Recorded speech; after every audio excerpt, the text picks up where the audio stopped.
Jelly art style.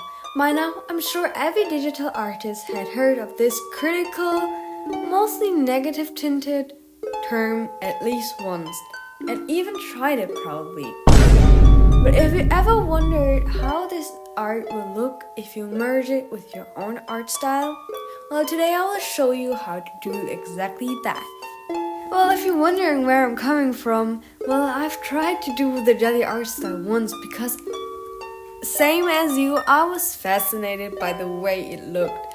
But over time, it kind of looked repetitive, and I thought that maybe it is possible to take elements of the jelly art style and add it to your own without making it look repetitive or making it look like you're copying someone.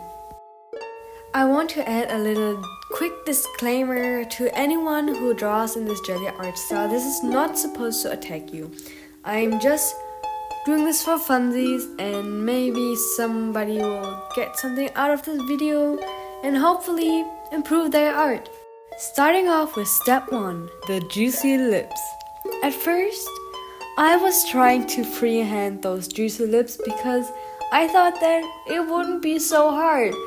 But I didn't really realize or didn't really notice what makes them so juicy and so nice. So when I looked back at jelly artworks, I noticed that you don't really see where their lips end. They just merge into the skin. After trying it, I realized that it isn't as hard as I thought it was. Though I have to admit that I struggled a little bit with the structure of the lips because I usually draw them flat, just 2 lines making up the mouth and the eyes being the focal point. And since the mouth was so detailed for this jelly art style, I had to adjust it later on in order to make it look put together and not like this one fish from DreamWorks. I love her, but we're not drawing a fish today, so that's why we had to adjust. And if you're wondering why this character is yellow and not normal color, well, my little cousin requested me to do another video with a yellow character, so shout out to you, little cousin. Thanks for this great idea. But little did I know that choosing a yellow character would make drawing the lips so difficult, because as you can see, I did struggle a little bit with picking the colors. Since they can't be pink or reddish, I tried to make them orangey and make them equal to the blush color. And I think it worked pretty well.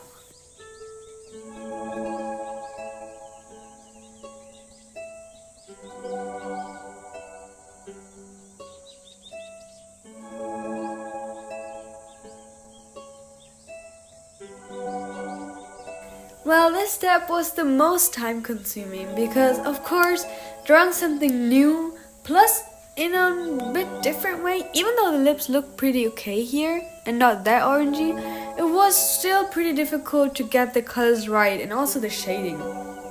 But now that the lips are finally done, we can move on to the other parts of the face. And the reason I jumped around a little bit was, you can guess it, the mouth. I wasn't really sure how to bring this whole look together, so I was trying out what works best, and I figured that it would be easier to continue with the eyes. Similar to other anime stylized art styles, my art style is also very dependent on the eyes. By now, even some people call me experts in drawing eyes. So the best way to approach this whole merging 2 styles together was continuing with the eyes, of course. And what I did is taking those highlights of the jelly art style that come under the eye and also in the eye that I will add later on, and combine them with the usual way of me drawing eyes, that being thick lashes and big irises. I was glad that the jelly art style is also very focused on big eyes and glossy little highlights, and I have to say I do draw them already, so the eyes weren't as hard as the rest of the face. One thing that I did different, that being merging the 2 styles, was drawing the lashes a little different. I usually draw long, flowy lashes, but this time I tried to stick with a little shorter ones that also merge with the underline of the eye. You can see that there's a smooth transition between the lash and the underline. If you draw smaller pupils, you can try to make the general eye shape a little bigger by adding thicker lashes for the jelly art style. And as if I haven't struggled already a lot with the lips that are not in my style, I also struggled with the nose. Since the jelly art style consists of a semi-realistic nose, in my style is the complete opposite, I had to figure out how to make it work. And well, I have to say I still have to figure out how to do this because this was the hardest step. I am pretty sure that this is the reason why the whole drawing looks kind of odd in the end, because the nose should be realistic as well. If the lips are hyper realistic and the eyes are anime style, then there has to be another thing that is quite realistic.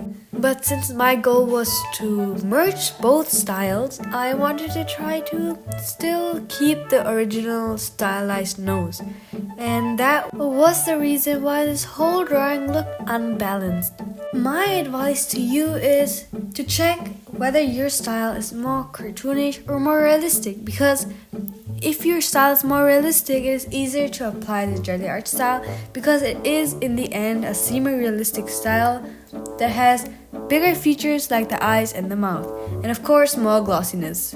Another advice that I can give you is to check if you have a lot of contrast within the face, because for example, if you look at the lips, I drew them with almost no contrast at all, so there are no harsh shadow lines and every line looks smooth and glossy. Now compare the lips with the eyes. The eyes have a lot of dark spots, a lot of harsh lines, and that also leads to unbalanced results. Of course, my try is not the best example I can give you. This is my second time drawing the jelly art style. In this case, you can learn from my mistake and apply the shadow lines and overall the lines differently and use different brush settings. This is also very important. Some styles depend on certain brushes. If you use for example, a sketchy brush and your whole style is more sketchy than flowy and smooth, you can also apply the smoothness but with sketchy lines. If you look at the eyes, you can see that there are harsh lines, they still look glossy. Why? Because I use contrast and colors. The trick here is to draw with darker colors around the pupil and go lighter as you go further away from the pupil and the iris. And in order to make the eyes fit somewhat into the whole drawing, I also lighten up the pupil with a dark brownish shade instead of complete black. And now to get to the end of this video, here's the final time-lapse video. Oh, and who would have thought that was about it? This was my little journey on drawing the jelly art style with my normal style together. I hope you enjoyed it, and I hope you have a good night or day, whatever you have right now. Yeah, bye bye. Oh, and feel free to subscribe as well. Bye bye.